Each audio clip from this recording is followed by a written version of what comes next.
거룩에 대해서 말씀하고 있는 레위기 19장을 계속해서 살펴보고 있습니다.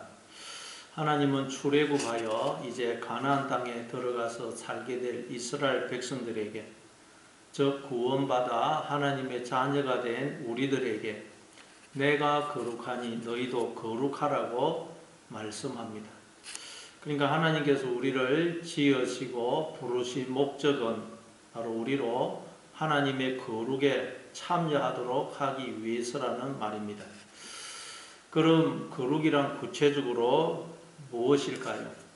앞에서도 말씀드렸듯이 우리는 거룩이라고 그러면 일상의 삶과는 상관없는 뭔가 신령하고 초월적인 것으로 생각하는 경향이 있습니다. 하루 종일 성경만 읽고 기도만 하고 찬송만 부르는 것을 거룩이라고 생각하는 경향이 있습니다. 그러나 하나님께서 우리에게 내가 거룩하니 너희도 거룩하라고 말씀하신 후에 구체적으로 말씀하시는 내용들을 보면 다 우리의 일상의 삶과 관련된 것임을 알 수 있습니다. 따라서 우리의 일상의 삶을 도외시하는 것은 거룩이 아니고 기독교 신앙이 아닙니다. 거룩이란 우리에게 주어진 일상의 삶을 하나님의 자녀답게 더욱 성실히 아름답게 살아내는 것입니다. 왜냐하면 우리는 이제 하나님의 자녀이기 때문입니다. 그래서 하나님의 자녀답게 사는 것, 그게 곧 거룩입니다. 그러니까 하나님은 우리에게 너희들이 내 자녀가 되기 위해서 거룩해져라 이렇게 말씀하시는 것이 아니고 너희는 내 자녀가 되었기 때문에 거룩하라 그렇게 말씀하시는 것입니다.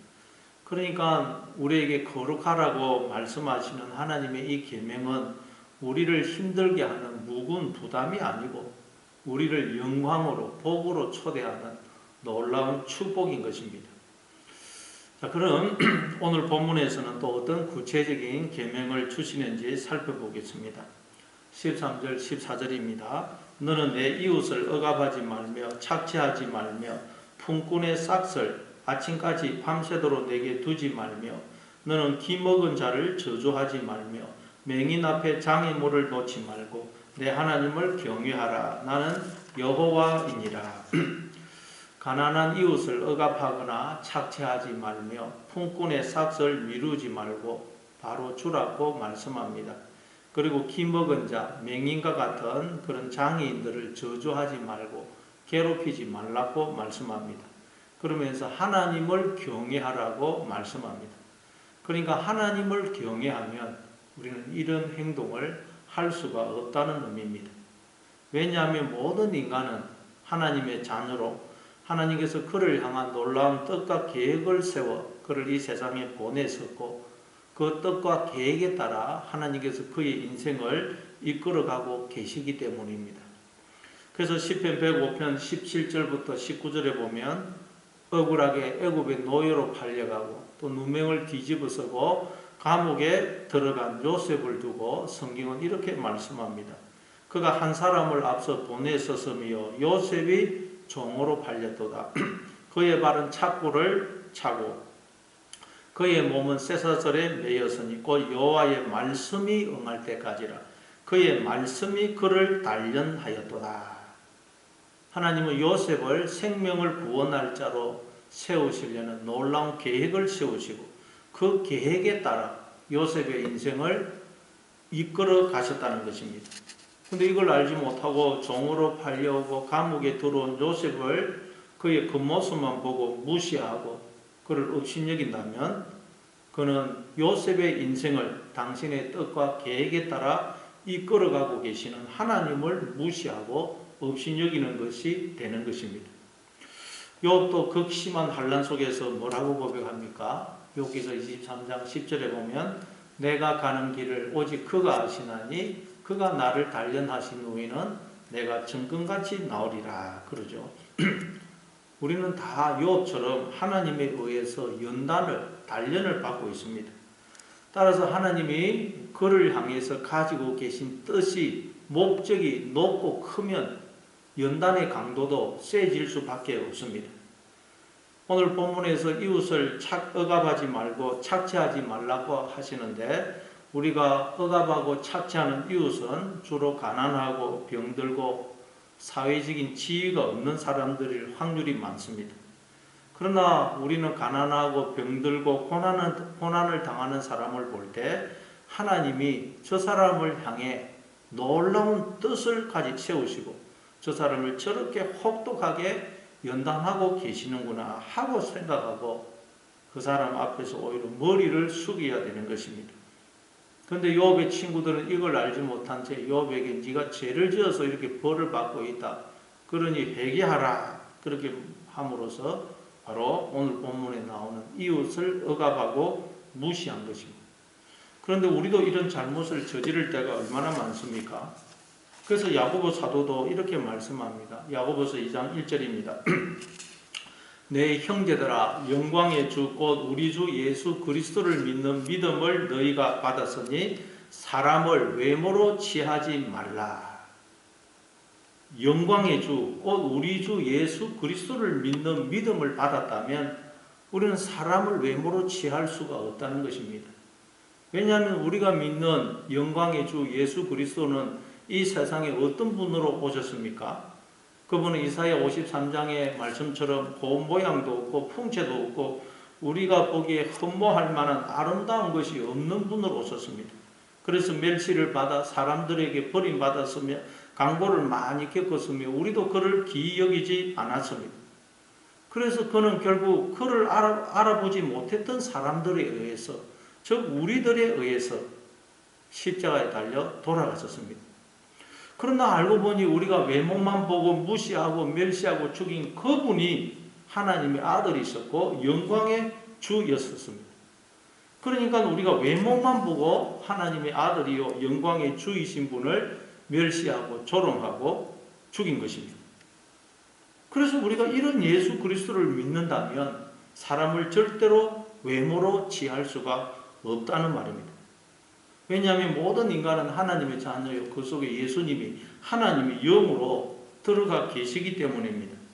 따라서 우리가 사람을 외모로 판단하여 그를 억압하고 착취한다면 우리는 또다시 예수님을 무시하고 십자가에 못 박는 것과 같은 행위를 하는 것이 되는 것입니다.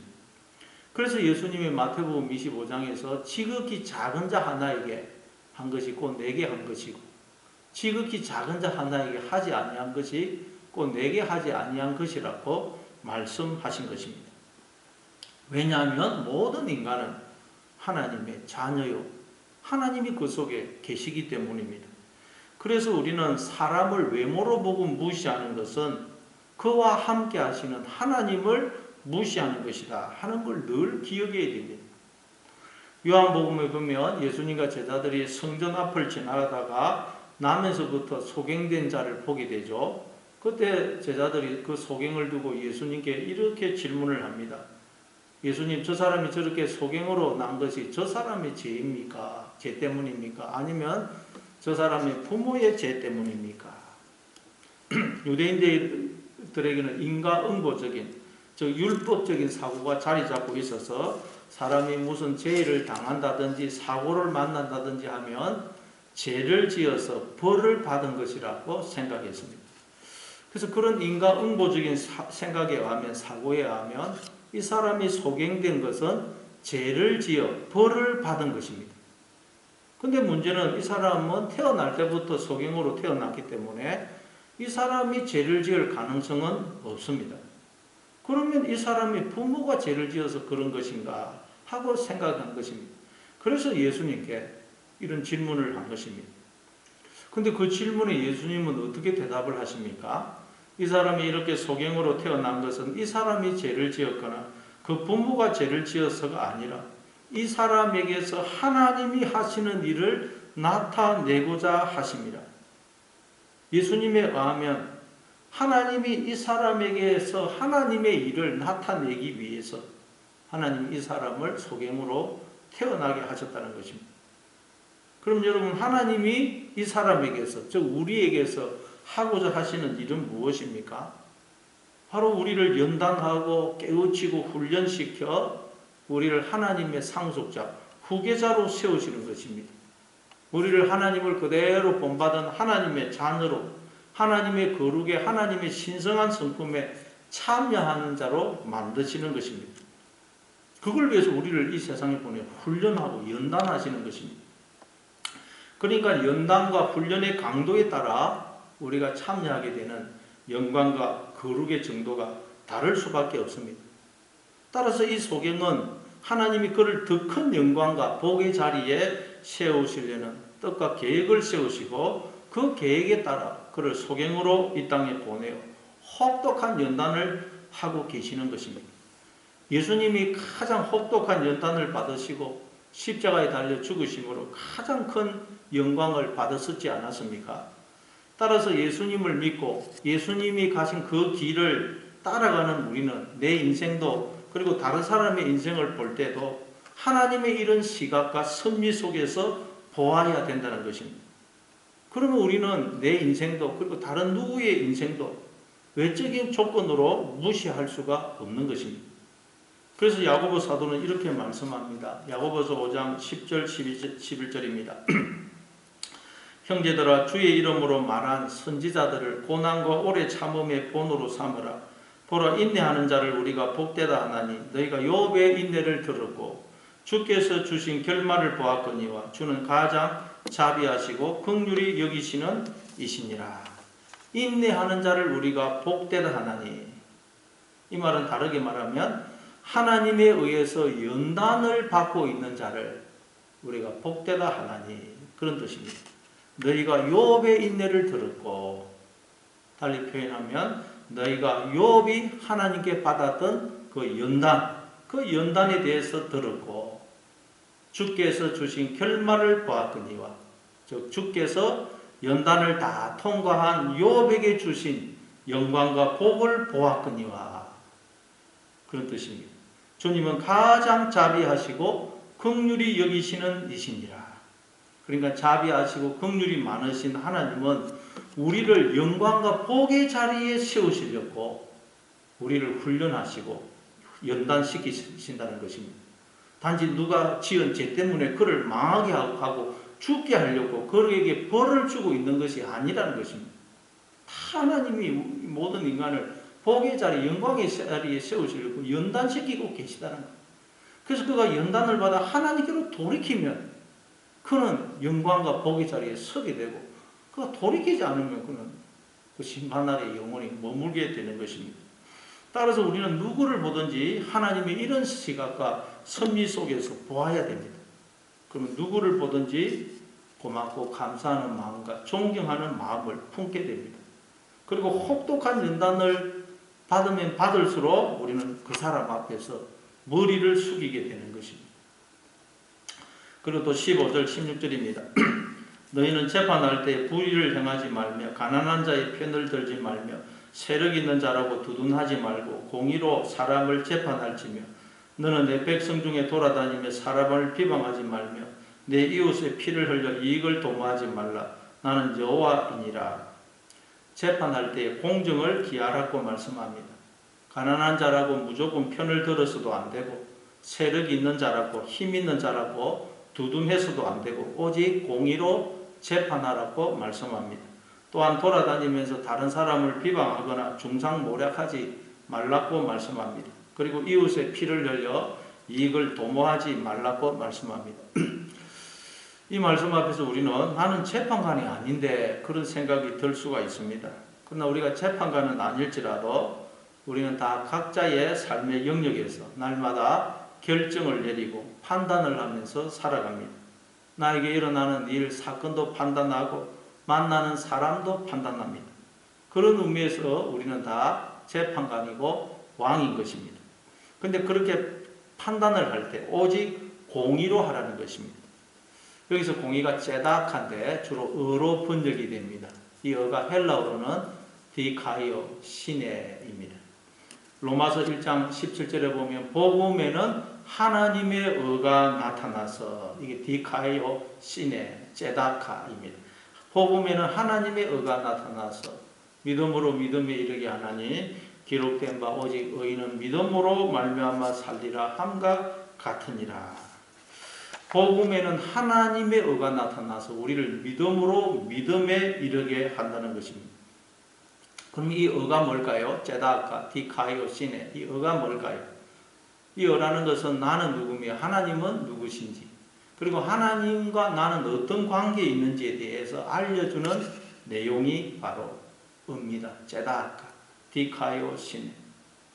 근데 복음에는 하나님의 의가 나타났다는 말은, 이 복음에는, 이 하나님의 말씀에는 나는 누구며 하나님은 어떤 분이신지, 그리고 하나님과 나는 어떤 관계에 있는지에 대해서 하나님이 알려주시는 내용이 들어있다는 뜻입니다. 그럼 여러분, 하나님은 누구시면 나는 누구입니까? 그리고 하나님과 나는 어떤 관계에 있습니까? 성경에 보면 여러 가지 관계를 통해서 하나님과 나와의 관계를 설명하고 있죠. 그런데 가장 놀라운 것은 에베소서 1장 23절입니다. 교회는 그의 몸이니 곧 만물 안에서 만물을 충만하게 하시는 이의 충만함이니라. 교회, 즉 우리는 그의 몸, 그리스도의 몸, 하나님의 몸이고, 하나님은 우리의 머리가 되신다는 것입니다. 그래서 우리의 머리 되신 하나님은 몸인 우리를 충만하게 하시고, 몸인 우리를 충만하게 하시는 머리 되신 하나님의 충만함이라는 것입니다. 하나님과 우리는 이런 관계라는 것입니다. 이걸 두고 예수님은 하는 아버지 안에 있고 아버지는 내 안에 계시고 나와 아버지는 하나다 그러신 것입니다. 따라서 재판할 때 공의로 판단하라는 말은 나는 머리가 아니고 하나님이 나의 머리가 되신다 하는 걸 기억하고 언제나 머리 대신 하나님의 시각과 섭리 속에서 내 인생에 일어나는 모든 일, 모든 사건, 환경, 만나는 모든 사람을 판단하고 바라봐라는 것입니다. 그러면 내 인생에 일어나는 모든 일, 사건, 환경은 다 나를 더 하나님께 이끄시려는, 나로 하나님만 믿고 바라보고 의지하게 하시려는, 그래서 나를 복의 자리, 영광의 자리에 세우시려는 하나님의 섭리요 손길임을 알게 됩니다. 그리고 누구를 만나든지 우리는 그가 바로 말하던 그를 통해서 하나님이 나를 찾아오시고, 그를 통해서 하나님이 나를 깨우치시고 가르치고 계심을 알게 됩니다.